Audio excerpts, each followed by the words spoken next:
మినపపిండి పునుగులు తయారు చేయడానికి మనము ఏ విధంగా చేయాలో ఈ వీడియోలో చక్కగా వివరించడం జరిగింది. ఫస్ట్ మినుములు రుబ్బి మినపపిండి తీసుకోండి. తీసుకున్న తర్వాత దానికి సరిపడా ఉల్లిపాయలు, బేకింగ్ సోడా తీసుకొని తయారు చేయొచ్చు. కొద్దిగా సాల్ట్ కూడా వేసుకోండి.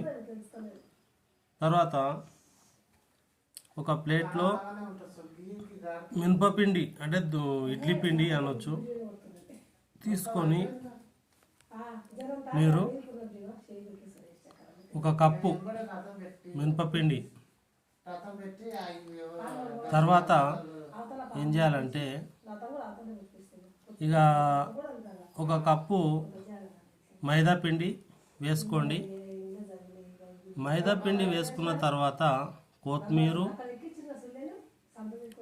నెక్స్ట్ ఏం వేయాలంటే ఉప్పు, బేకింగ్ సోడా, ఉల్లిపాయలు అన్నీ వేసి కలిపేసేయండి. ఉప్పు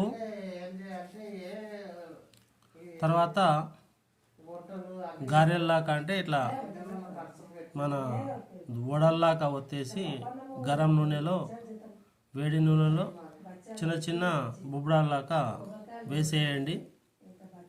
అప్పుడు బాగా డీప్ ఫ్రై అయిన తర్వాత దించేసి పల్లి చట్నీలో అద్దుకొని తింటే చాలా రుచికరమైన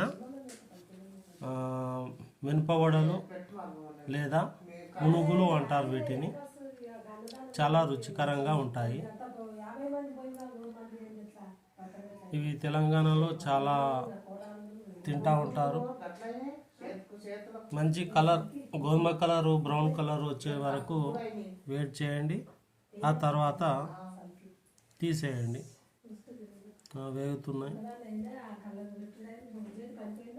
ఇంతే అండి, సింపుల్. ఆ కలర్ వచ్చినాక మనము తీసి ప్లేట్లో వేసుకుంటే మంచి కలర్తో పాటు టేస్టీగా ఉండే మినపపిండి పునుగులు లేదా మినపపిండి వడలు రెడీ అయినాయి.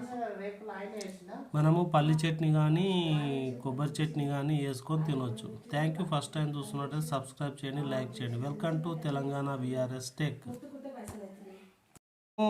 అలాగే మనము సోయాబీన్ వడలు ఏ విధంగా చేసుకోవాలో చూడండి. సోయాబీన్స్ బాగా నానించి తర్వాత పెసరపప్పు, సోయాబీన్స్, ఉల్లిపాయ,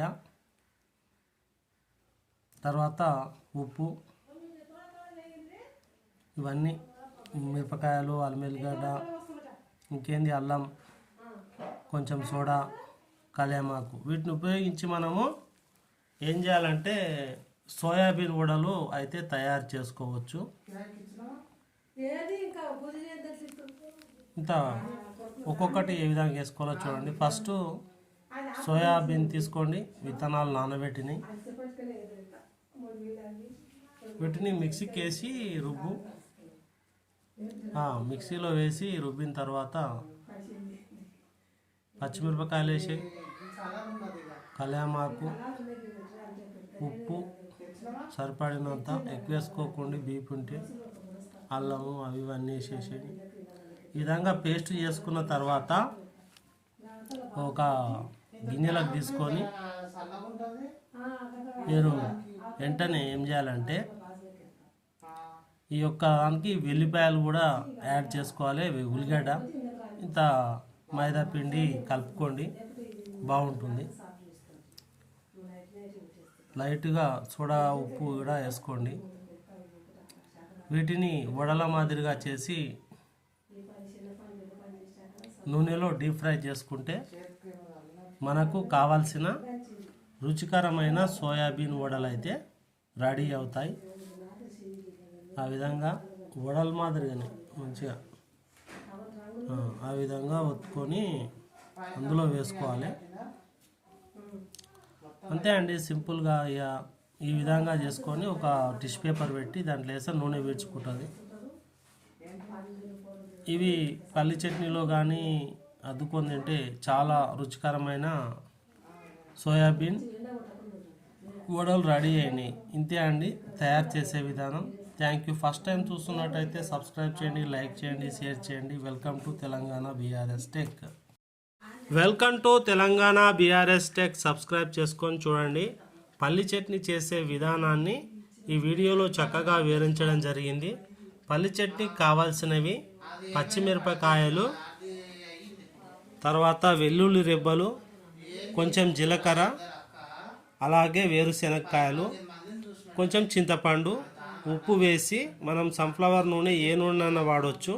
వీటిని ఒక మిక్సీ జార్లో వేసి మనం బాగా గ్రైండ్ చేసుకున్న తర్వాత పచ్చితనం పోవడానికి కొంచెం మిర్చీలు వేయించి ఒక మిక్సీ జార్లోకి తీసుకొని గ్రైండింగ్ చేసి అందులోనే చింతపండు, కళ్యామాకు లేదా కొత్తిమీర అన్నీ వేసేసి మనం మిక్సీ పట్టి తాలింపు వేసుకుంటే పల్లి చట్నీ అయితే రెడీ అయిపోతుందండి. కాబట్టి ఈ వీడియో వెల్లుల్లిపాయ రెబ్బలు అన్నీ వేసేసేయండి. ఇందులో వేసేసి మిక్సీ పట్టి కొద్దిగా వాటర్ పోసి మీరు చేసుకుంటే ఎంతో చక్కగా ఉండే టేస్టీగా ఉండే పల్లి చట్నీ రెడీ అవుతుంది. Thank you so much.